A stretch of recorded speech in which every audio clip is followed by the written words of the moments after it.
थी जो मामले थे?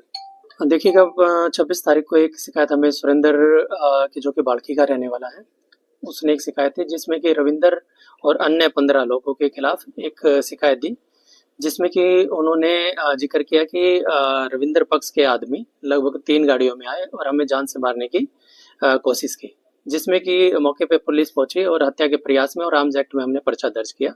उसी के अंतर्गत हमने आज 2 जो मुख्य आरोपी है, जिसमें कि साहिल और पंकज, इसको अरेस्ट किया है। जो पंकज का पहले भी क्रिमिनल रिकॉर्ड था, इस पे लगभग 6 मुकदमे दर्ज हैं लड़ाई झगड़े के, और साहिल पे भी लड़ाई झगड़े के 2 मुकदमे दर्ज हैं।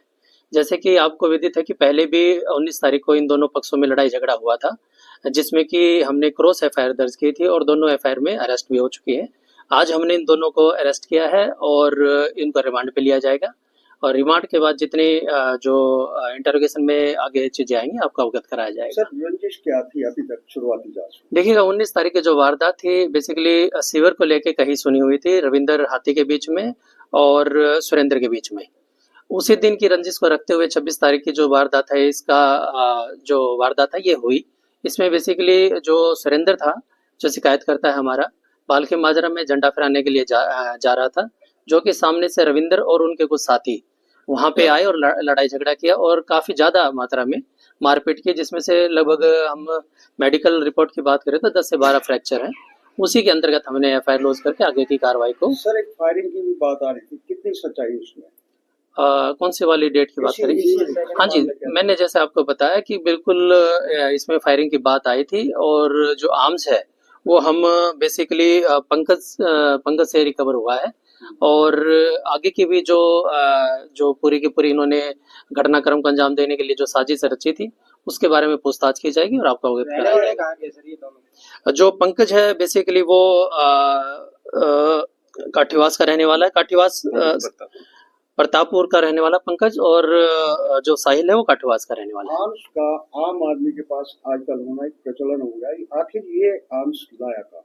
देखिएगा, हमारे पुलिस अधीक्षक महोदय के दिशा निर्देश अनुसार हमने तीनों सीआईओ को अलर्ट किया हुआ है, और जैसा मैं आपको बताऊं कि पिछले गत दिनों में काफी मात्रा में हमने जो अवैध हसला है वो रिकवर किया है, और आगे की कार्रवाई भी हमने एसएचओ को दिशा निर्देश दिए हुए हैं, और सभी हमारे जो सीआईए है उनको दिशा निर्देश दिए हुए हैं भी, किसी भी सूचना पे या किसी क्रिमिनल से जो भी रिकवरी होती है तो हमारी स्टार्टिंग से लेके एंड चैन तक की कोशिश रहती है कि वो वहां से रिकवरी हो और जो एंड ओरिजिन उसका पता चले, और वहां तक भी हमारी पुलिस पहुंचे। और जो जहां तक इस केस के बारे में बात है, जैसे मैंने आपको बताया कि जो आर्म्स रिकवर हुआ है हमें, इसमें रिमांड लेके इससे पूछताछ की जाएगी, और कहाँ से लेके आया था, किस पर्पज से लेके आया था, इसके बारे में आपको जानकारी दी जाएगी। कितने लोग शामिल थे? लगभग जो मैं बताऊं कि एफआईआर जो लॉज है ये 14 लोगों के खिलाफ है, जिसमें मुख्यतः रविंदर और जो पंकज है और साहिल है। टोटल कितने आदमी? टोटल 15 लोग। 15 लोग नहीं, 15 लोगों के खिलाफ एफआईआर लॉज थी, और दो मुख्य आज अरेस्ट हुए। मौके से कुछ क्या क्या हथियार बरामद हुए थे?